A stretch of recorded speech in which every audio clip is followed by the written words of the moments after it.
This is a Play Your Way network presentation. Get the full story at PlayLifeYourWay.com.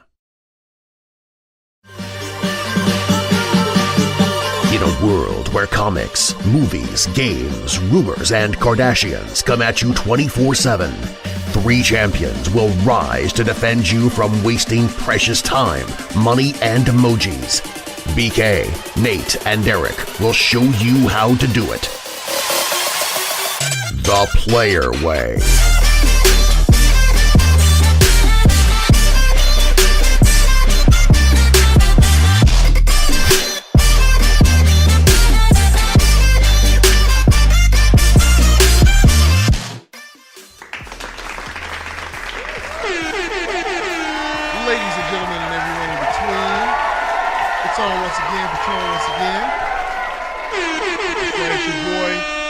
BK, your resident podcast DJ, helping you curate your life in media. The player way. And I'm here with my co-captain, Nate. That's me. Excited to be here. And Derreck. Derreck, you there? All right. Text message. Okay. So, looks like Derreck cannot be here. Hard drive failure. Sorry about that, bro. We'll get you next week. But I'm here with my co-captain, Nate. We're going to make it happen anyway. Happen, Captain. This is a very important episode, not only because it is the episode right before our 40th episode, because this is episode 39, of course, but it is also the last episode before Black Panther comes out. It's the last episode before Valentines Day. So it's a pretty volatile situation. On top of that, there's a lot of people who are going to be listening to this episode to make sure we're helping them curate their media the player way, because there's so much stuff coming out right now. But before we get to that, let's start out with how your week has been, man. How's your week been? What you been up to? It's been good. Got to catch up on a lot of movies I missed last year, and I did the most LA thing I think I've ever done since I've lived here for 4 years. I went to a fashion show. What?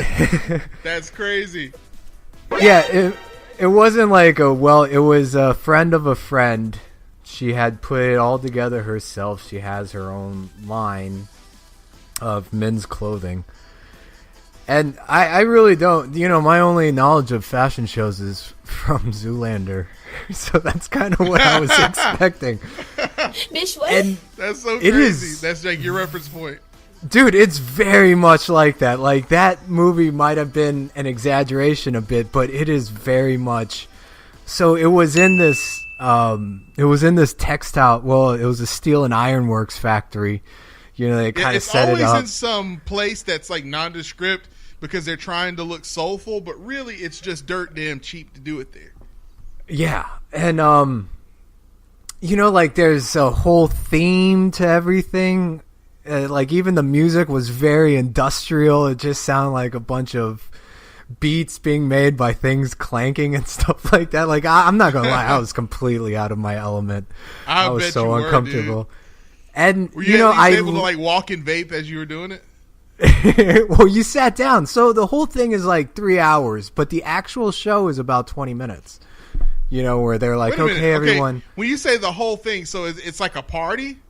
Yeah, essentially, like there was food and drinks set up, and then they were like, okay, everyone, the show's going to start, and it took 20 minutes. I mean, it was... It's kind of like a wedding and reception. The wedding's only usually like 30 minutes long, and then the reception is the thing that you like are trying to find a way to get out of there early at. Yeah. But it lasts like forever. Yeah, and I didn't know this, but a lot of all the clothes that were shown aren't meant to be like bought and worn, like no, they're not. They're always concept pieces. It's kind of like going to a car show where you see all these futuristic cars, but they're all concepts. Yeah, exactly. And I'm sitting there like, because I saw each and every single one of those outfits. I sent you a picture because they were also very industrial outfits. Yeah. And I kept thinking, like, who the fuck would wear any of this? And then someone explained to me, well, it's part of the art. It's a show. There's a theme. They put this together. Oh, wow. So, yeah. That's even more textile-y than I expected. in my brain, what I expected to see is not what I saw. And my apologies for your friend if they're listening. No doubt you guys are doing. No, I mean kudos. Fashion. The player way. But I'm looking at it and and then y'all are all just kudos to her like, for chairs. getting it all set up, putting the whole thing together. I'm not well versed in the fashion world. I know nothing of it. So wow, that is it was weird. It was exposed. Odd. That's interesting. Wow, it's just like there's like no special lighting or anything. It's just okay. No. Well, there you go. No. There you go. All right. And just picture industrial clanking in the background, like Ramstein playing. Like I expected it to be like some set that like was made to look textile-y, like there's like set pieces. But no, this is like a run of the mill. Dude, this was in downtown LA, market. old textile factory, like in the middle of taking the Uber there when they dropped us off. The clothes look okay though. I see some of the concept pieces, and then I see some of the other stuff though. Yeah, that's awesome, man. Well, that's fun. Did they have good booze and stuff? Yeah, it was just beer, wine. It wasn't anything like an open bar. People weren't meant to, you weren't meant to kind of get plastered or anything. It was they're trying to feed you, not fatten you. Yeah. Well, that's what's up. Anything else you got to interesting. Watch or do? What's that? Anything else you got to watch or do this weekend? Okay, so I did catch up on a lot of movies actually. Word. I mean, let's run down the list. I watched Daddy's Home 2. I watched Blade Runner 2049. Okay, what'd you think of Blade Runner? Yes, there you go. I wanted to like this movie. like it so much more. It was Blade Runner beautiful. is one of those series. Visually Blade Runner beautiful. is one of even the original Blade Runner. Okay, the original Blade Runner, like there's this appreciation for it that is beyond what you're looking at. It's a beautiful. Even the original film is a beautiful film, especially for its time, and the new one is beautiful too. But it's rather slow at times. Yeah. Very detached of emotion, and hard to get into. Much like something else that Netflix released that we're going to get to a little bit later. Yeah, my thoughts were they could have easily cut half an hour out of the movie. Yeah. The whole mystery just got prolonged by him going from setting to setting to setting when a lot of it wasn't necessary. But visually it was stunning. I didn't watch the original Blade Runner until I want to say a week before this because I wanted to see it before I saw this. Would you think, but it was something the original was better or this one? See, it's something I always hesitated on because I find myself with older movies like this that are so talked up. I didn't see it, at the time when I was younger. So honestly, the original Blade Runner, I didn't even finish it. It was so boring. Yeah. It's hard to get through. It's a tough. That's why when there's a lot of people who say they just love like these classic films, I'm like, oh really? Yeah. So what happened when this character did that? Like I'm always liking like The Goonies is the one I like to go back to. Like I love going back to like who did Josh Brolin play in The Goonies? Like most people don't know. Like most people have not actually seen The Goonies. Most people have not actually seen Blade Runner, the original. So it's really odd to me when they make these revival films. There's a lot of people who haven't even seen the original Alien film. So it's really interesting, especially now that we're in a place too where most of the people that are in the market as far as watching the films weren't even born. They weren't born until 10, 20 years later.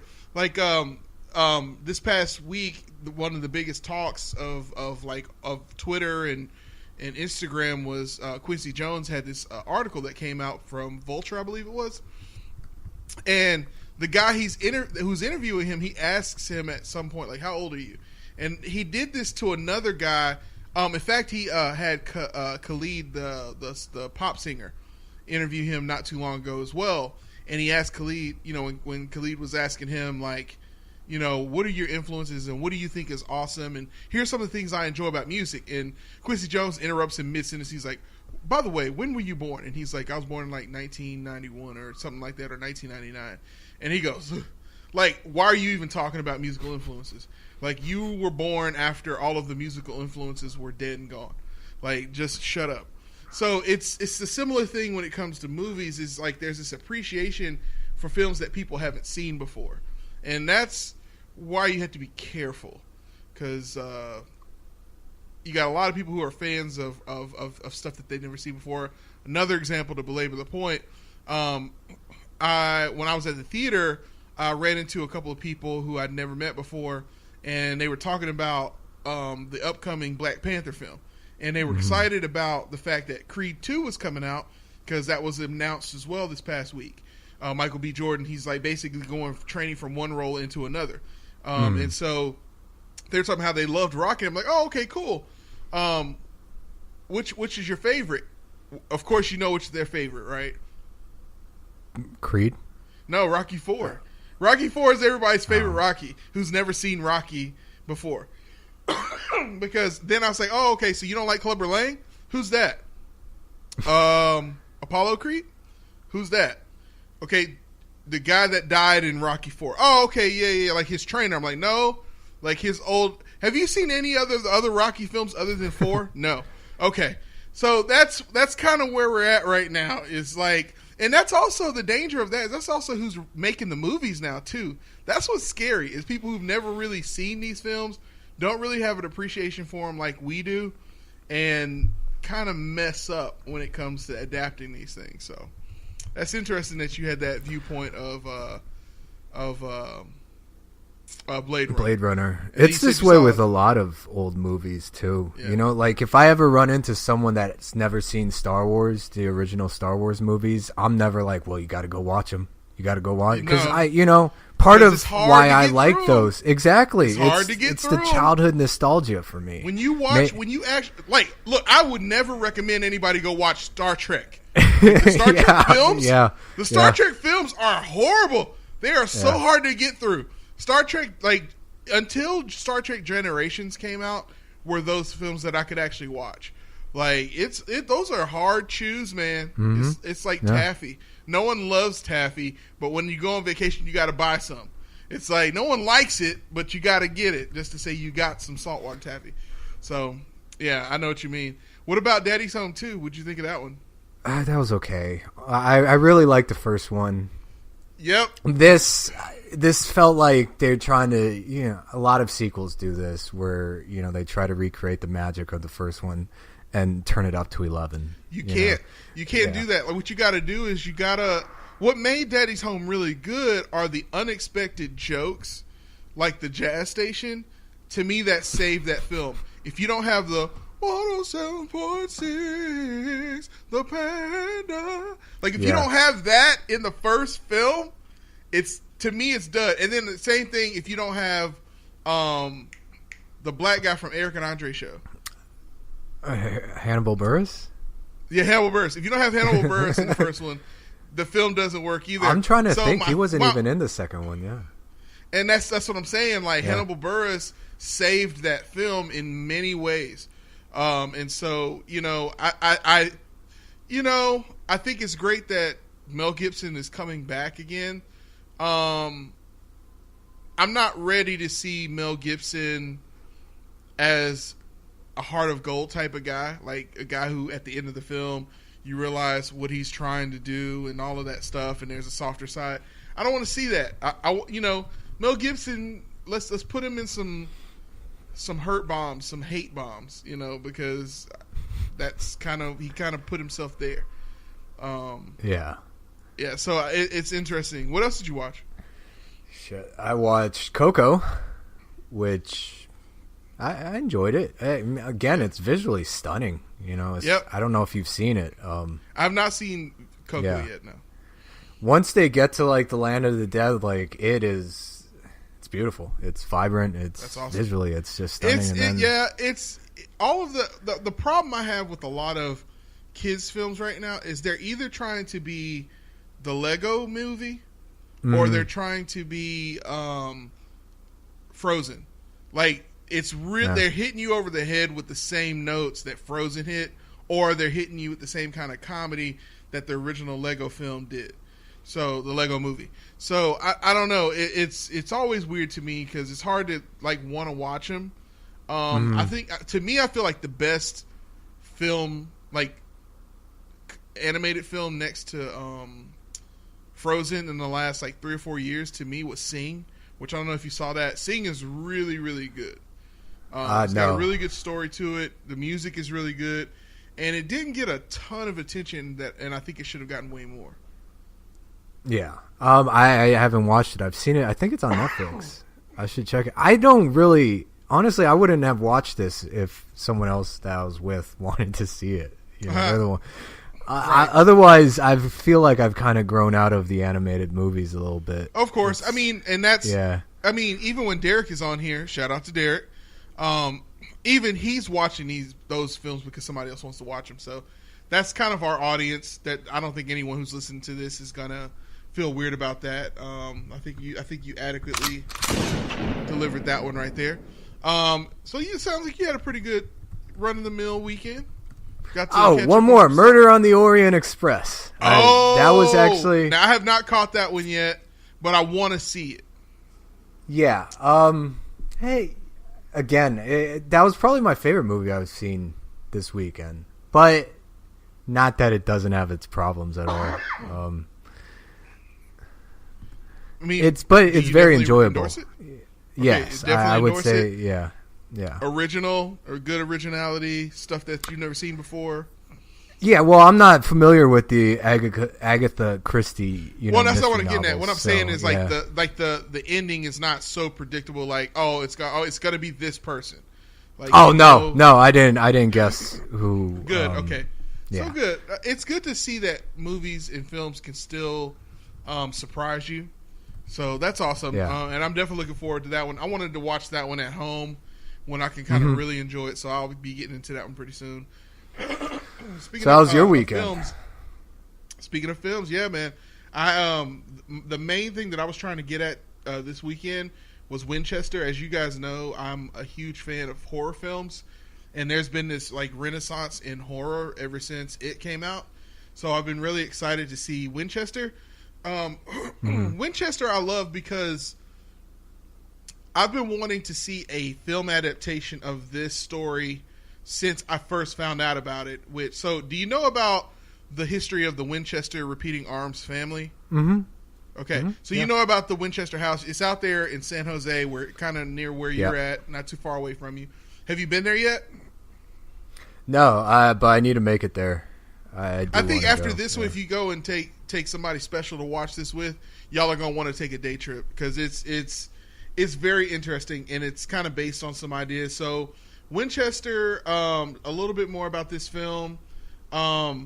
It's inspired by the Winchester Repeating Arms Company's patriarch. She's this lady who was widowed earlier in her life.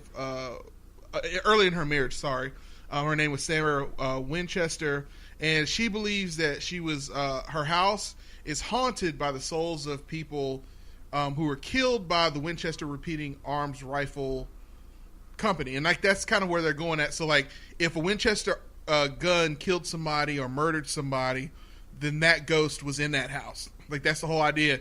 And what she had to do is she had to kind of seance and kind of cleanse the house of these spirits. And and so that's kind of, I don't want to spoil anything, but that's kind of what's going on here. And obviously what makes the film is one of those spirits is going to be stronger than the rest in a way that they've never seen before. But it's really cool. Helen Mirren is in it, which she does an amazing job.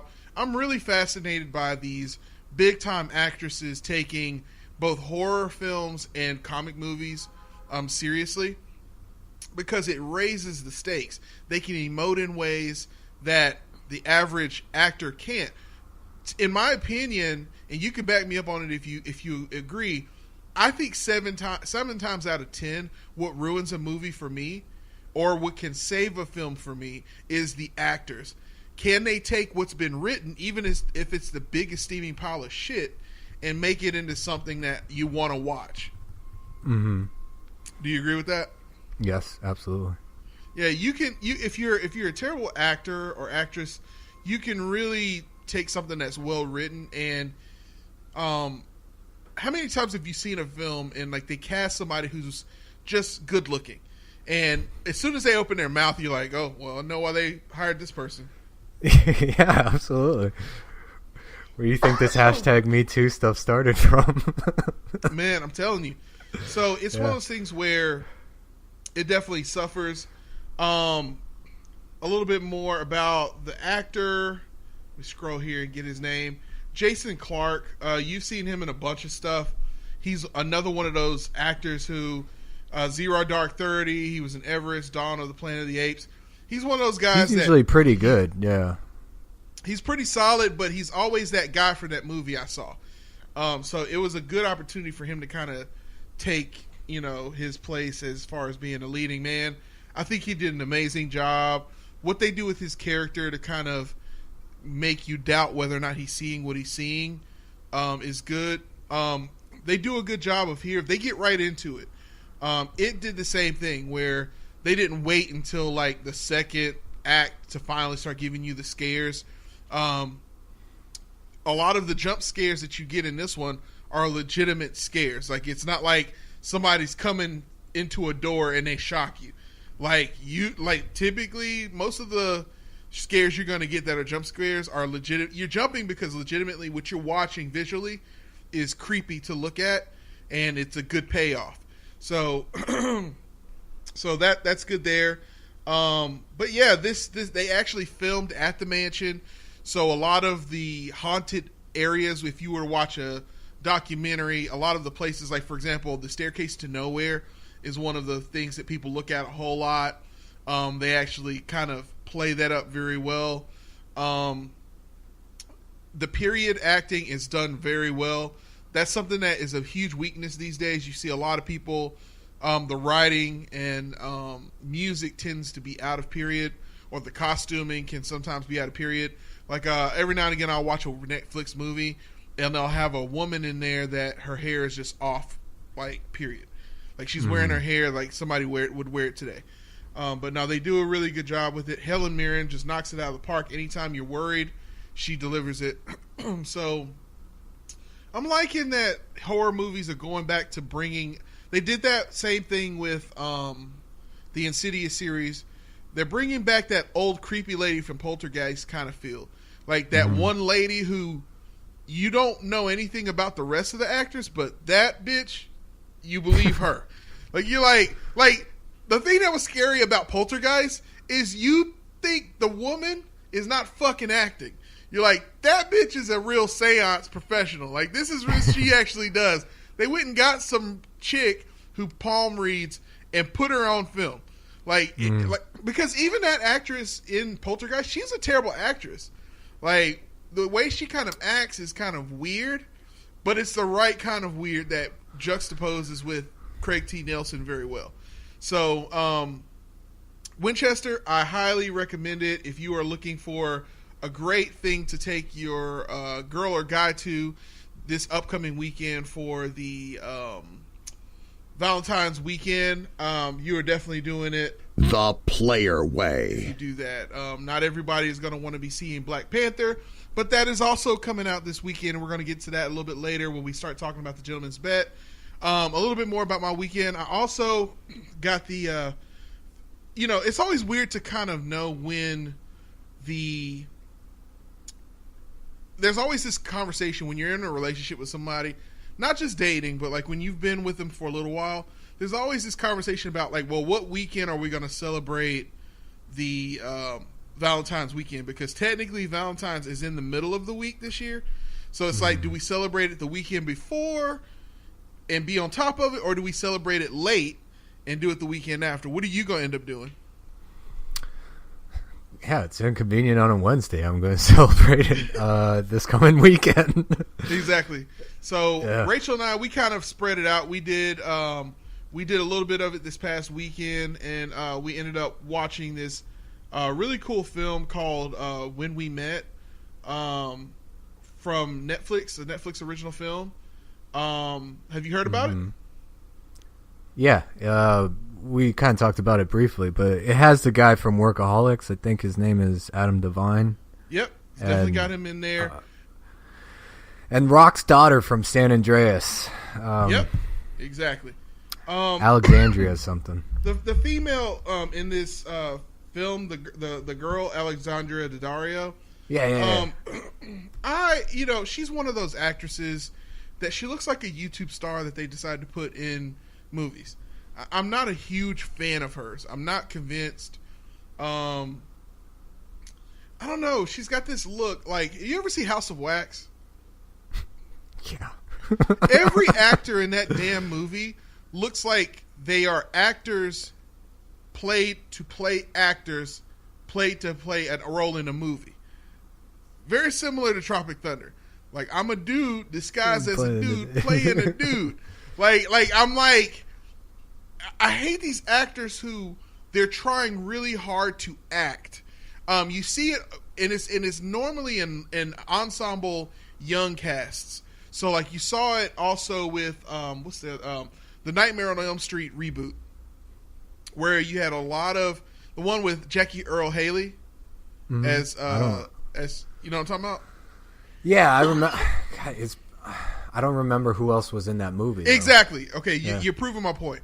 They're these very forgettable actors who really don't have much depth to them. Not at all like when you saw Johnny Depp playing in a film. Like when you saw Johnny Depp playing in Nightmare on Elm Street, you kind of went along with him being kind of this slacker, kind of detached kid. Young actors tend to work really hard to act in films. And it's interesting because Adam Devine, he does that, but he does it very well. He does that I'm upbeat very, very well. That overacting, it works for him. That Jim Carrey style, it works really well for him. He actually tones it down in this because he's less of a comedic character and more of a romantic type of character. He's essentially he's a friend zone dude. It's Groundhog's Day mixed with Happy Death Day, where the opening of the film is him, this girl that he obviously is in love with. They're at their engagement party. She's standing right across from him, and they're drinking champagne, and she's making her speech about the first day she met the love of her life.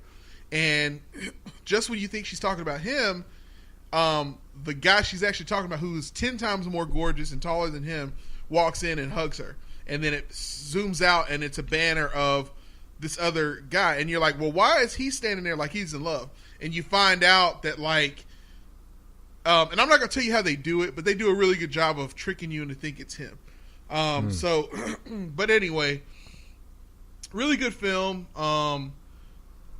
Really good for guys. This is actually, if you're watching this film and you're the nerdy type that doesn't have a girlfriend, or you're a girl who is a bit of a fembot but doesn't have a guy to hang out with for Valentine's Day, this is a really good film for you to watch because it is 100%. It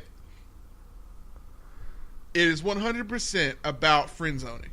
So they do a really good job of recreating that moment where you cringe because you thought all the signals were there. You thought that it was kismet, and you go in for that kiss, and you end up getting the handshake or the hug. And then for the rest of your life, no matter what you try to do, because like in Groundhog Day, no matter what he tries to do to make things right, it doesn't work. So no matter what he tries to do to get things to turn out for him and this girl, it just doesn't work. You ever seen Bedazzled? Mm-hmm. Yeah. Bedazzled. It reminds me of that a lot. Bedazzled. Gotcha. To me, I feel like that's an underrated film because Brendan Fraser just tanked his career by doing terrible films. Well, I feel like that was at his height. You know, that was his peak. It was. Yeah. It was when he could do no wrong. Same thing with Elizabeth Hurley. It was the two of them were really hot at that time. But yeah, it's a really good film. And Rachel, at the end of the film when it went off, she was like, "Oh, it feels like Valentine's Day now." So if you play this, whether you're single or you're a couple or you're married, you are definitely doing this the player way. Valentine's Day, the player way. AAA. That's what I say from your homeboy BK. That's exactly right. Doing it. Bars, homie. Bars. Anyway, so I think we've held off for as long as we can talking about Black Panther, but I think we're going to hold off a little bit more because there's other trailers that came out this week, And I really want to save that Black Panther for the very end of the episode. For people who want to zoom through the episode, we're going to make sure that you listen to the entire episode. That's exactly how we do it. That's exactly right. We got you. That's how you extend the total running time. The player way. Exactly, bro. So, exciting trailers that came out this week, man. There's one in particular. Good, one bad. Tell me. All right, so the one bad, I'm going to make a prediction. The one bad is the Venom one. Obviously. I look, me thinking it's bad isn't the fact that I didn't even want this movie to be made. It's a bad trailer. It doesn't tell you anything. Honestly, it looks like a fan-made trailer because they take just snippets of scenes and they take what looks like voiceover from Tom Hardy in Warrior. You know, he's got the same accent. It does. Yeah. That weird, awkward accent, which, as we all know, he always has this weird accent. But it works. Somehow he makes it work. So I know he's going to make it work, but it's such a weird accent. Yeah. And, you know, this movie has to educate viewers because, one, you have to educate the comic book community as how we're going to do this without Spider-Man. And two, educate the general public as to who the fuck Venom is. Because other than Spider-Man 3 and, you know, like some episodes in the animated series, people don't really know who Venom is, or your perception of Venom is Topher Grace. Yeah, which that's a bad perception to have. I 100% agree. I think I don't like these trailers. There's a balance. Okay, so what they were trying to more so do is not show too much. So they were trying to not show too much because they need to suspend people's disbelief. Because, in my opinion, I think it was smart not to show the symbiote in its full form. We did see the symbiote. We just didn't see it in its full form. I don't want to see it in its full form until the film because it's going to look stupid in the trailer.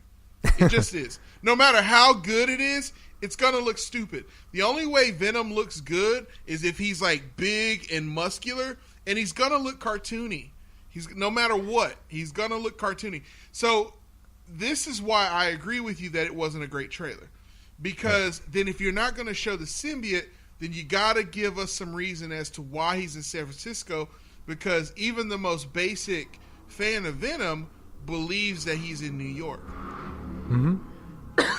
And they give you kind of a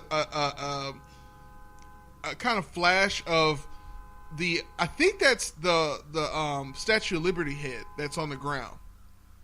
Someone went online. A couple of people think that that's a spaceship, but I thought that was the Statue of Liberty's head on the ground.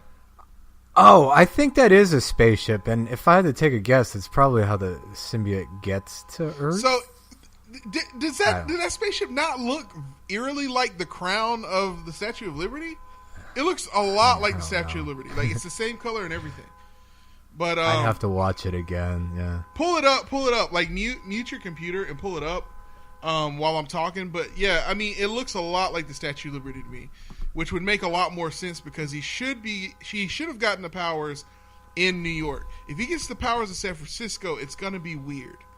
Mm-hmm. Because this is why it's weird. They're relying on the.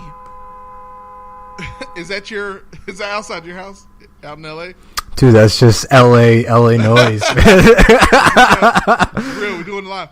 But like it's what's weird about the trailer is they're relying on fans to know what's going on. They're trying to hit these notes that say fans will know that there's a period of time where he's in San Francisco. Everybody else will be confused, but the fans know.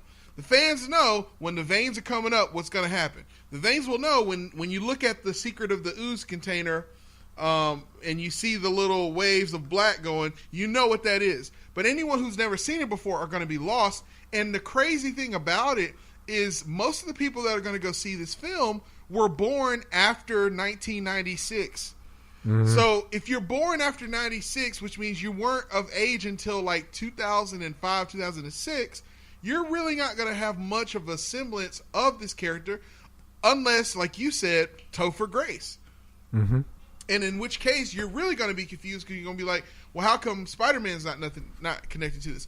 But I do have a conspiracy theory, and your favorite Long conspiracy. Your favorite long leader. What if it's a conspiracy? My conspiracy theory is that the reason why the MCU chief freaked out on the press junket with the Sony person is because I think Spider-Man is going to be in this. I think we are going to see Tom Holland.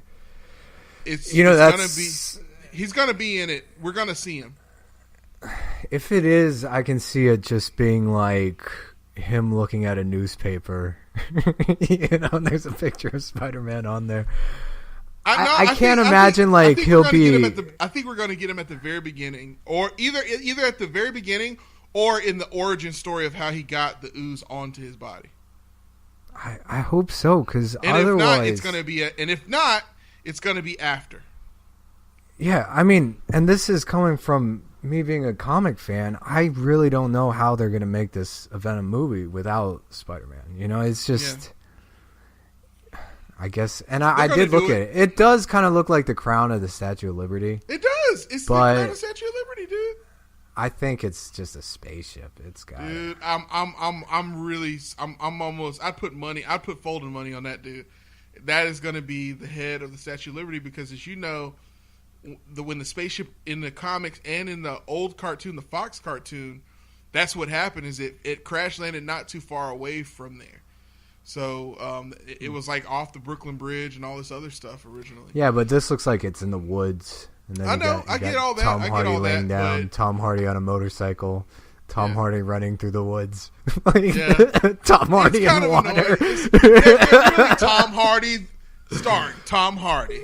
It really is. That's their biggest selling point right there. Hey, you guys, Tom Hardy. Wasn't it you that said that? Yeah. Hardy, look. Starring Tom Hardy.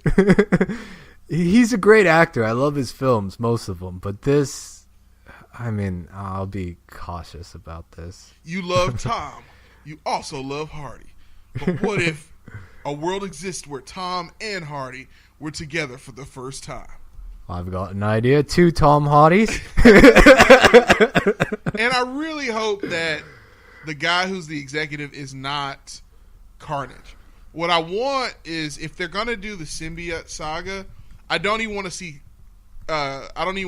Carnage in this film. I'd like to see the other symbiotes that were in there, but not. I don't want to see Carnage in this one.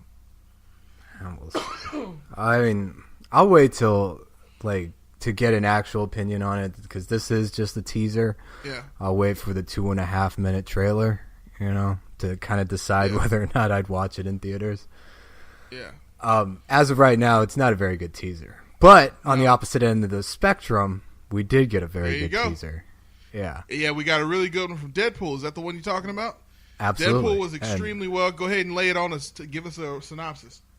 It doesn't show much. In fact, in I guess typical Deadpool form, this trailer was very much Deadpool, from Cable's having his green arm to him stopping it midway playing with toys to then you get the montage of just action scenes. And goddamn, man, Josh Brolin looks like a badass. He does, man. I'm so excited for this movie just for him. I was worried.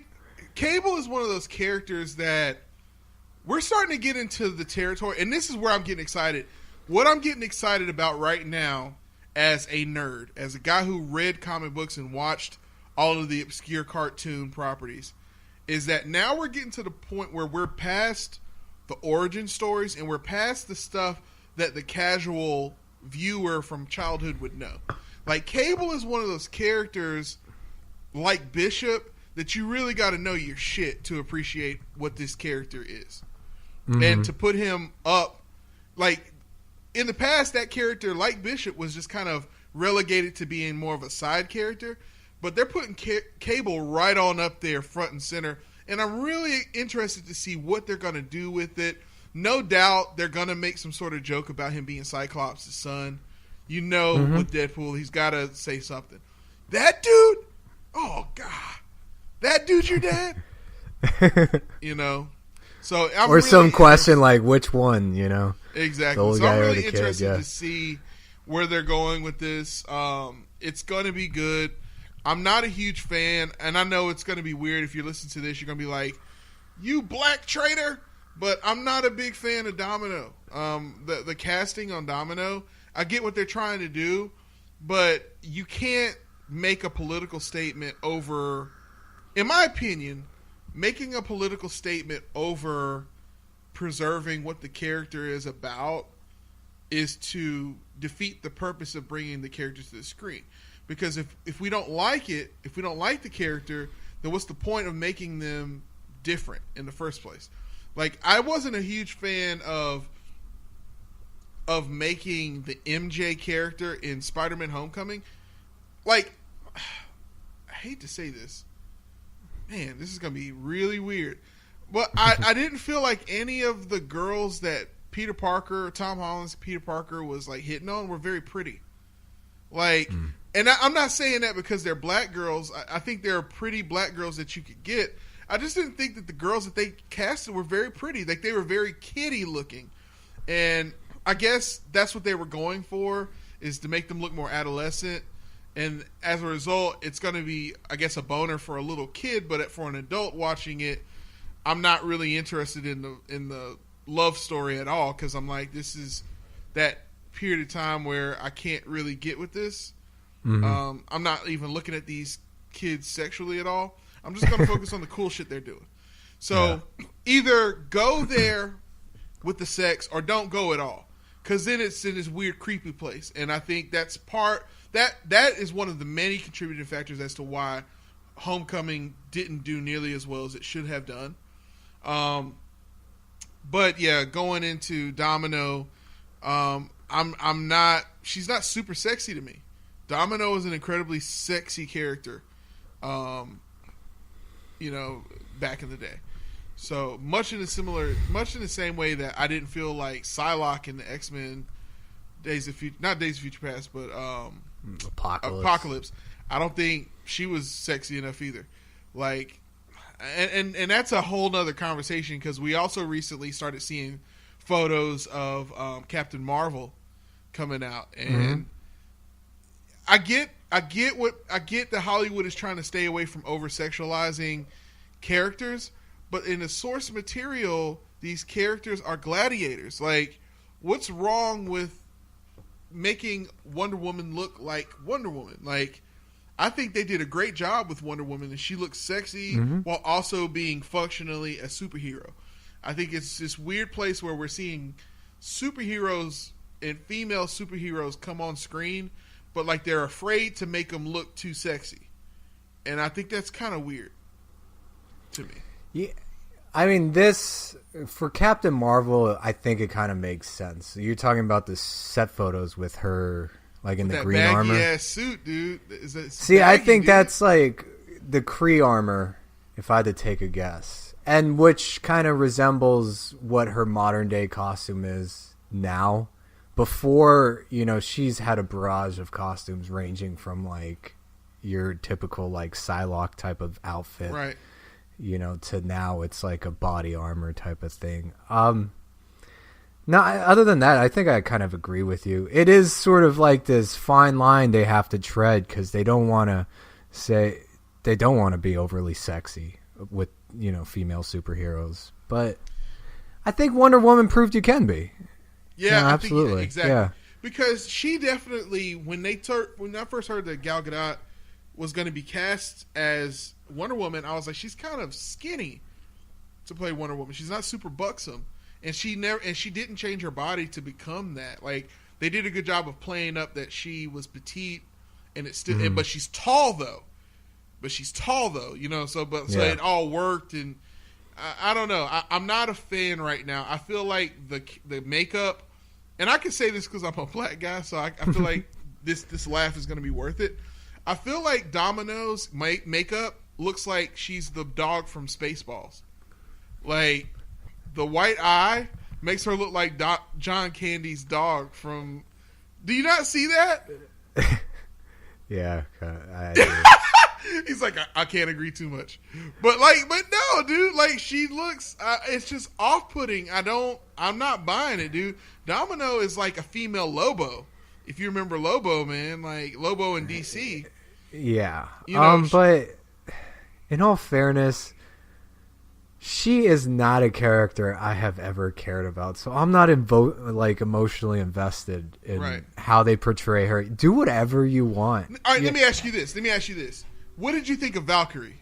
And what did you think about the actress and how Tessa Valkyrie Thompson? was done? Yeah. Again, it's the same thing. Like, Valkyrie in the comics isn't a very well-known character. I haven't read too many books with her in it, so what Tessa Thompson did, it was like, hey, it's fine, I guess. But did you think that, like, could you have had Thor Ragnarok without that character? Yeah, she didn't really add much to the story other than to have another teammate. Yeah. You take Valkyrie out of the movie and you don't miss a fucking beat. In fact, in my opinion, the movie becomes more of a buddy film and is a lot better of a film if you take Valkyrie out of it. Like, I'm not saying that you have to overly sexualize a character to make her interesting, but then give her something to do. If you're going to take the sex out of it, then put something in. Put something in. You take something away, put something in. If you're not going to have, Domino, if you're going to have her look different, then why? Why does she look different? What is it about this that she's doing differently? I even think the look of Domino isn't as striking. And that's the other thing. Even if you weren't a fan of Domino, you remembered what she looked like. She's a very striking look. This is a very forgettable look, in my opinion. I mean, she wasn't even I don't know how much she is going to be in the movie because she wasn't really spotlighted in the trailer at all. So who knows? Well, I think she's in there for fan service to kind of gear towards like the Wild Pack or X-Force. I think that's the direction they're heading towards with adding in all these characters. Yeah, but that's me speculating. I could be completely wrong. I definitely expect them to have a whole hell of a lot more X-Men in this one. But it'll be like the Wild Pack, like Shatterstar, or the original X-Force, like Shatterstar. I think I saw him in the trailer. Shatterstar I used to love Shatterstar as a kid. Well, they're very 90s characters. Deadpool, Cable, X-Force. These were all very 90s characters. Shouldn't even work in a movie. Era, Yeah. So interesting to see that that's the direction. It is interesting that X Factor and X-Force, like, they're going that direction, because those weren't extremely popular series. So it's interesting to see them go in that direction. And and I will argue, even again as a comics fan, like the best X-Force run wasn't this 90s team. It was not. There was one almost 10 years ago now. Yep. That was one of my favorite runs, and it wasn't. It had Deadpool. It didn't have Cable. It didn't have Domino. Yep. Interesting that they're going that direction. I'm excited to see it. Yeah. Speaking of direction, I would be remiss, and I don't know if Weekly Games Chat is going to talk about that this week. Shout out to Chris, Sean, and John. If you're listening to this, Weekly Games Chat, our Weekly Games Wednesday partner. Their podcast comes out every Wednesday on the Play Your Way Network. You can find that at playyourwaynetwork.com, playlifeyourway.com, or playyourwaypodcast.com. All of those ways you can play exactly what we're talking about. So if you need help curating your life and media, then you can head on over to playlifeyourway.com and we'll help you do it. Late on that one. The Player Way. Got there eventually, though. But anyway, talking about games, I would be remiss if I did not shout out to all of my friends and fans out there who wanted me to talk about Kingdom Hearts 3. Kingdom Hearts 3 D23. I didn't know that D23 was happening already again, but apparently they had some sort of D23 thing this past weekend. Did you know anything about that? No, I was under the impression D23 was like every 2 years. It was, but apparently the whole what it was, when I went on YouTube, I found out that I was just on YouTube because I watch YouTube all the time, and as you know, if you use YouTube over time, it starts to learn your habits. And all I kept seeing was D23, February 8th, I think it was February 8th, 2018. And I'm like, what? D23? I thought that was over the last summer. And they usually only have it once every couple of years. So it was weird to hear that there was some sort of D23 anything. But long story short, there must have been something because it was announced that Kingdom Hearts 3 was officially for sure coming out in 2018. We had already seen a teaser trailer come out over the summer and into the fall as well with a follow-up, but no date had been on that. We actually got the date, not necessarily release date, but it was in 2018. And if you are a fan, you ever played the original Kingdom Hearts? Yeah. Well, I never finished it, and I don't really remember it too much, to be completely honest. It was a huge deal. It was that was the beginning of knowing that Disney was about to take over a lot of shit.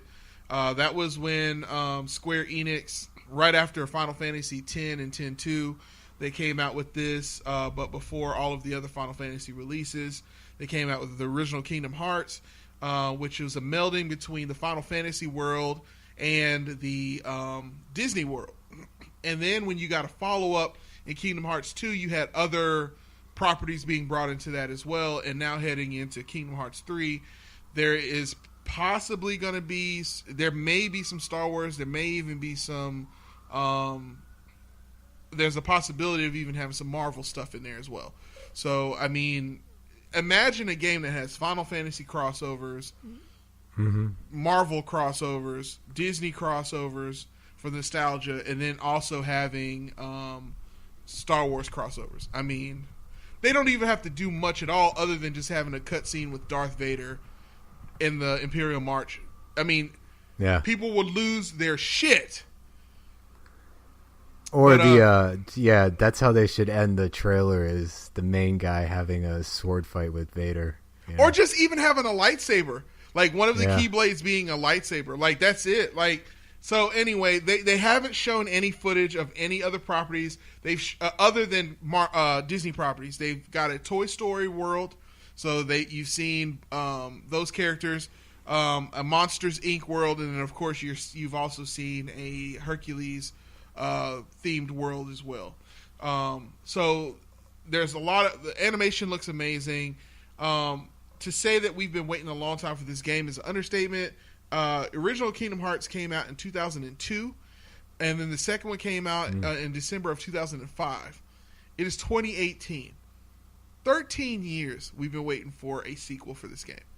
I mean, they've had other sequels, but apparently what had happened was the console generations have lasted so short that when they've been developing other titles, of course Square is going to be more focused toward getting a Final Fantasy title. And so Square, the whole JRPG, the original Kingdom Hearts 1 came out at, you remember back in the day, JRPGs, Japanese-based anime kind of RPGs, that was like the thing in the 90s.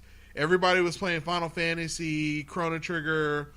I mean, you can name it. There's tons of offshoots of those types of things. But around the turn of the century, Kingdom Hearts was kind of at the end of that. And right after Kingdom Hearts, it took a while for for Square to find a hit again. And with the latest release, Final Fantasy, they had a really good hit. So I think that's the reason why they were willing to kind of come back and finish Kingdom Hearts 3 up. So it's really exciting. People are looking out for that. Most likely, Haley Joel Osment will probably take his role back up as the lead character again, along with having Mickey and all of those signature voices as well. So that's what's going on there. Thoughts on that? It seems like it's very anticipated. You know, I mean, as you know, I'm not much of a gamer, so I wish I had more to add. If they actually, I hope that they have Cap or somebody from these other properties. If they can just find a way to give a small cameo of these characters that they own, you're talking about shut up and take my money, and getting people like yourself who used to be into gaming. Maybe I might go ahead and get this thing. just to see it. Square has a deal with Marvel where they're developing like Avengers games, which, other than like an announcement, I think a couple years ago, like a small little tiny teaser trailer showing absolutely nothing except announcing the partnership. I've been waiting to see what the game is like, because those were kind of the last games I ever played where, I don't know if you ever played them, Marvel's Ultimate Alliance 1 and 2. Yep. You know, the top down, you had a team of 4 just run around, beat them up. Yeah. So I've been kind of excited waiting to hear about what they have in store, because Square has been known to make, they've made some of the best games in the world. Yeah. My theory also with what's taken so long for Kingdom Hearts 3 to really come out is Disney had this thing called Infinity for quite a while. And it was essentially these toys that you could put on your console and it would come to life inside the game. In my opinion, the soul of what Infinity is what Kingdom Hearts was about. So I think there wasn't really a need in the market for it, because they had already kind of satisfied that whole nostalgia thing with Disney Infinity. But when they discontinued Disney Infinity, so they weren't going to develop anything for it, I knew Kingdom Hearts was coming shortly thereafter, because they got to shut it down so that nostalgia feel could kind of be built up for this as well. Not to mention, they got to be having a Super Smash Brothers coming out pretty soon as well. So those types of things thrive better when you don't have already a product out there satisfying it. So that's that on video games. We don't really talk about video games much on here. If you want a little bit more about video games, on Weekly Games Wednesday, going over to PlayLifeYourWay.com, Play Your Way Podcast, PlayYourWayNetwork.com. All of those different .coms, head there, and we'll take care of you on Weekly Games Wednesday. And now, with no further ado, it's time to get on over to the gentleman's bet.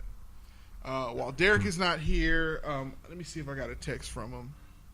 No, he never responded. Oh, he did. Did he? All right, so time for our predictions for Black Panther. Before we get into talking about what we think this film is going to be about, let's just lead off with what our predictions are going to be. I'm going to lead off because a lot of times I let you guys go first. I'm going to have... Well, before we do, are we going to do the 4-day weekend? Like, because it is a holiday weekend with President's Day. Of course. So, yeah, we're going to do so this the 4-day weekend what we expected. And all of the projections I'm going to expect to see are going to be based on that as well. So, Derek's prediction is $154 million. And for those listening, if you've never heard a gentleman's bet before, gentleman's bet is the closest. It's Price is Right rule, so it's closest without going over. So it's the guy's closest. So if I could easily come in and say 154 and 1 million, so like in $1, like so I could do that. I'm gonna predict. I'm probably gonna have to do what I normally do, which is to go a little softer, just because projections have been really wonky over the last year or so. Either you have something that is greatly underestimated to be good, and then it does way better. Shout out to Jumanji, which during Super Bowl weekend was still dominating. Or you have something that everyone thinks is going to be the best thing in the world, like Star Wars, and then it ends up not doing nearly as well as it thought. Or another one would be Justice League. So I'm going to predict... I'm going to say 160. I'm going to say 160 mil. Fuck. That's exactly what I was going to say. I'm not even lying, yeah. I was going to go 160. Because the estimates are pretty high. But I'm with you. I do want to be a little on the cautious side. Yeah, some people are saying 200 mil. They're thinking it's, but I don't think so. I'm honestly. Here's what I think. Go ahead. Do your prediction. Okay, I'll just because I'd hate to be the guy that says 160 and $1. I'll go 165. 165. Okay, so 165, 160, and 154. All right. So here's what I think is going to happen. I think Derek will probably win, and here's why. I don't think it's going to even... It's possibly not even going to get up to 150. I think... let me think about this. I don't know, man. That pre-sale. Here's what I'm concerned about. I'm concerned that after the first... Because most of the showings are sold out, I think a lot of people are going to hold off until a little bit later to see it. It is also Valentine's weekend. That could also affect it as well. So those are two factors there. I'm really concerned, and not because I literally think that the movie won't be good. I'm worried that something that is if there's a movie that was overhyped, it's this one. This movie is the most. I mean, Justice League wasn't as hyped as this film. I don't think any Marvel film has ever been this hyped before it came out. Would you agree with that? Kind of yes and no. I would argue that the first Avengers film was very hyped, let alone Infinity War. Uh-huh.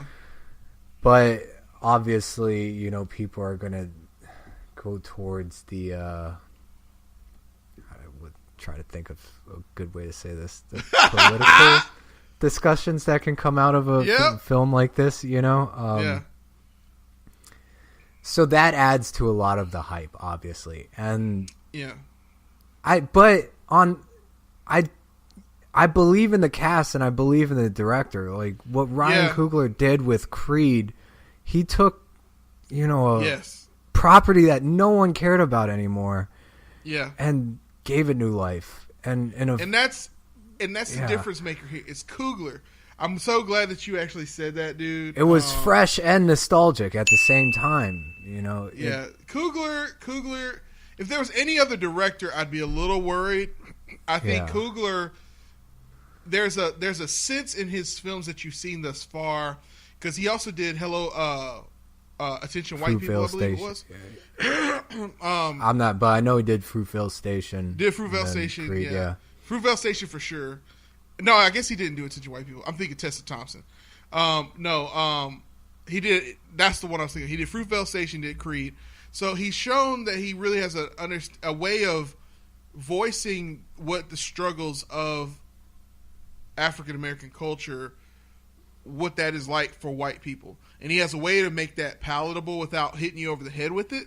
And I think where the key to victory is on this one is to not hit you over the head.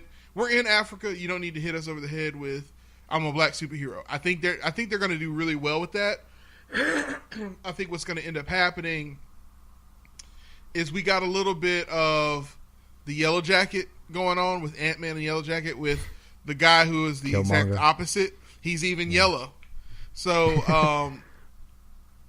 I think Jay Daniel, shout out to you if you're listening. He said that he's kind of tired. Well, he's kind of tired of characters that are the exact opposite of this lead character.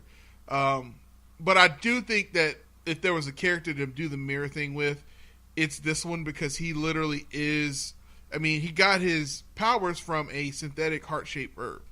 So I think Michael B. Jordan is going to do okay with it. Michael B. Jordan, I think, is going to bring a conviction with this one that never before, because he sees an opportunity to fix what happened with Fan Four Stick. So I think he wants to do a really good job with this. I think we're going to see some things we've never seen before. Where I think the weakness will be in this film is the CGI. From what I've seen so far with Infinity War and this one, is there's a style, and I said this in the last episode, there's a style with especially with Tony's suit, and so I think you might have said this, well, the CGI is not done yet, but from what I've seen with Black Panther, some of the stuff is kind of, it's kind of, I don't know. So I think we're going to get some bad CGI. Sort of like the bleeding edge type of just coming on the skin. I think I think that looks good. What I've seen so far, it's just when you see him fully in the suit, it looks very cartoony.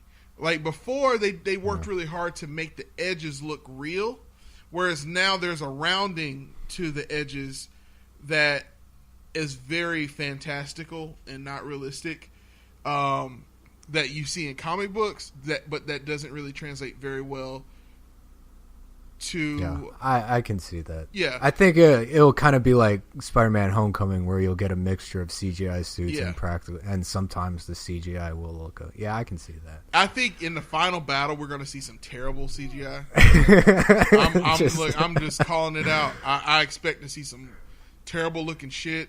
I'm already not a fan of the invisible car that I've seen in some of the trailers. That looks why to me. I don't know. I don't understand. I do like how they kind of, we saw, he's supposed to be Black Panther, but we've seen a lot of Purple Panther stills, and they've shown some behind the scenes footage of what that is. Apparently the purple is his kinetic, because as you know, the vibranium weave absorbs velocity and motion, so that kinetic energy stores up as that purple, and when he disengages it into like a blast, like a key blast kind of, then, but see, even that sounds stupid to me. I don't know, like I just, he's already pretty powerful. Do we need that too? So I don't know. I don't know. I kind of have a theory as to what they're kind of shaping Black Panther to be. Is, and not, so I think after Infinity War, you need to replace Tony Stark with somebody. You need to replace a guy that's building all the tech. I think so too. Building all the tech, for making everybody's guy that suits. Survives. Yeah.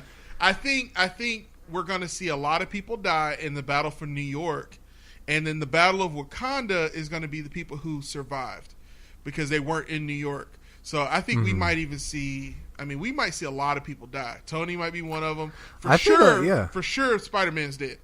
We've already seen it in the trailer. He's dead. Well, and I think, and I don't think they go back in time. I think, and this is kind of why I sent you Secret Wars to read, because I think that's what happens. Thanos is going to gain the stones, and he's going to remake the world, in his, kind of like Doom did in that one.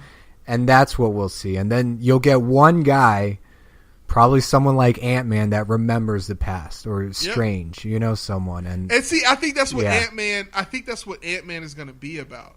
I think Ant-Man, and it could be even that, it could even be that when they've already hit on that, when they go subatomic, it's the quantum realm. Yeah. So I think what they're hitting on is that there may be a period where they go subatomic, and when he comes back, the world is different or something. Yes, I would agree 100% with you. Yeah. Yeah, and he's like, what the hell happened? And I expect him to be like, and especially because they've already made him, nice to meet you, Captain.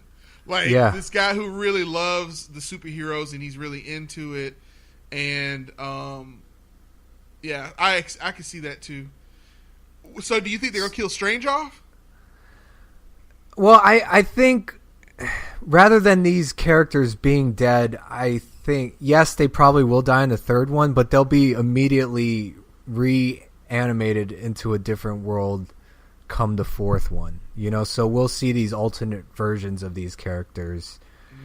That's me spec. I think because they haven't announced the name for Avengers 4, I don't, like you like to say, I would bet folding money that Avengers 4 is called Secret Wars. Yep, I can see that.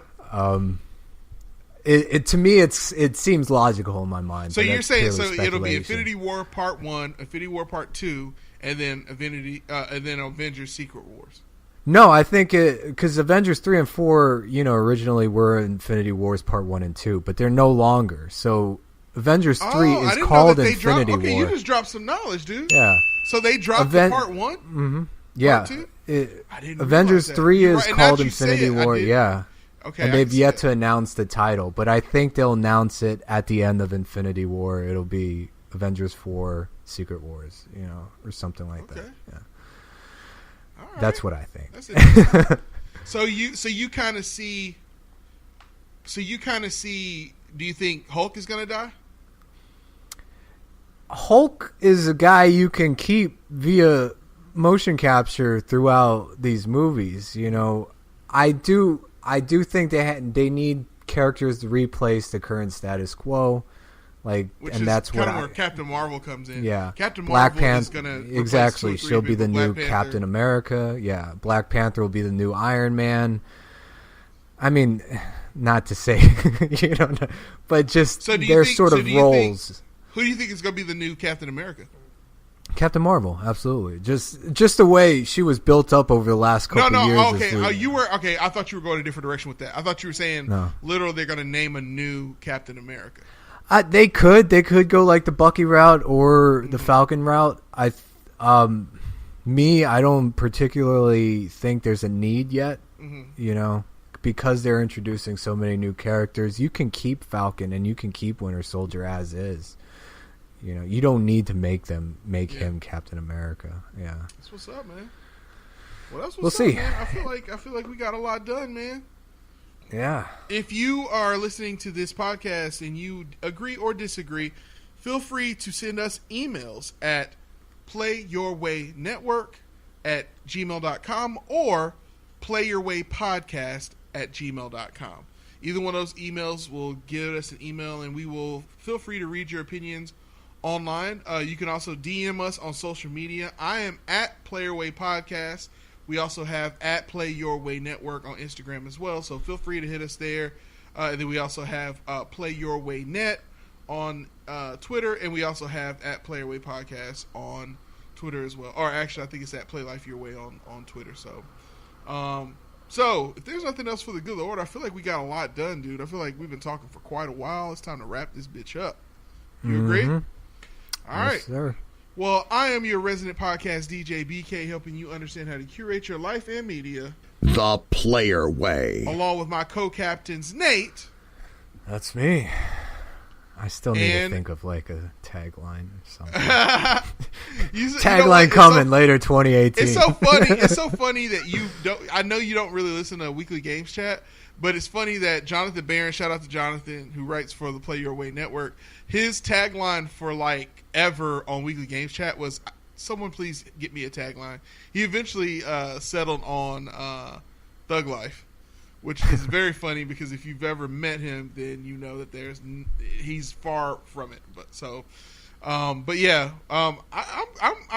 completely cool with you taking the peace out rabbit thing, dude. I really like that. But anyway, thank you for joining us again for another episode of the Play Your Way Network presents the Player Way Podcast. Shout out to Derreck. We missed you this week, but hopefully we'll have you back for episode 40 if you can get that HD fixed. But until then, no matter what paths you decide to take or actions you decide to follow, just make sure you're doing that shit the player way. We'll see you next week.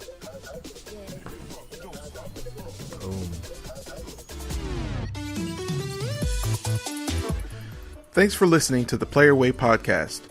Recorded in a single take from Los Angeles, California, Dallas, Texas, and Atlanta, Georgia, by Nathan Peterson, Derek Lewis, and BK Jackson.